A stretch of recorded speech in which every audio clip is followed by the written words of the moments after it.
Welcome to this edition of the LucidQuest Cardiovascular Strategic Roundup, covering developments from 25 June through 21 July 2026.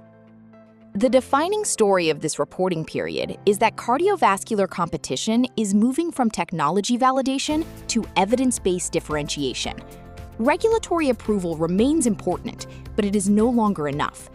Companies must increasingly prove where a therapy performs better, how it fits into care, and whether it improves outcomes that matter to patients and health systems.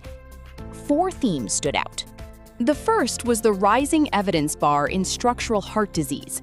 European approval of the Dragonfly transcatheter binasal mitral repair system expanded competition in functional mitral regurgitation.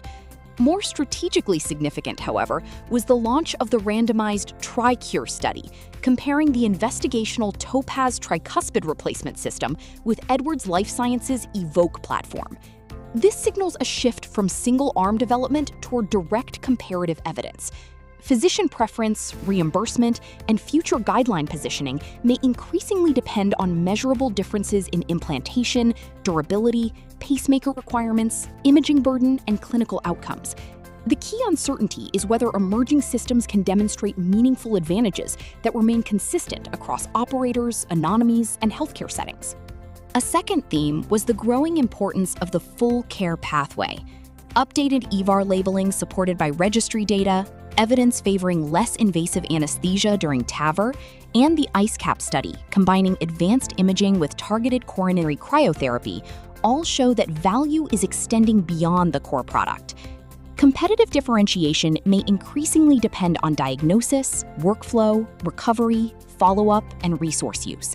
This could reward companies that connect devices and therapies with imaging, data science, and clinical operations. What remains uncertain is whether early procedural and observational benefits will translate into lower long-term event rates, durable cost savings, or guideline adoption. The third theme was more individualized treatment sequencing. Finerenon's expanded heart failure indication adds another option in an already complex treatment environment.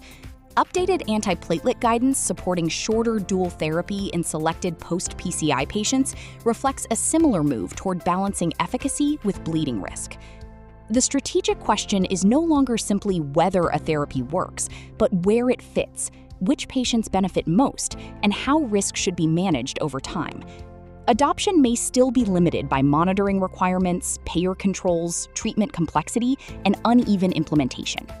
The final theme was the expanding role of patient priorities. Long-term valve data in women considering pregnancy highlighted the trade-off between avoiding anticoagulation and accepting a greater risk of reintervention. This broadens the definition of clinical value to include life plans, recovery, hospitalization burden, and individual preference. However, more targeted evidence is needed before these findings can materially reshape practice.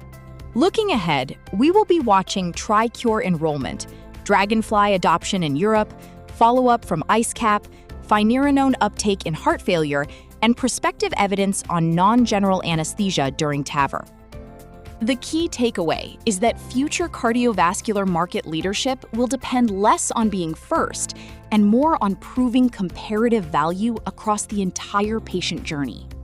Thank you for joining this edition of the LucidQuest Strategic Roundup. For more healthcare market intelligence and strategic analysis, visit www.lqventures.com.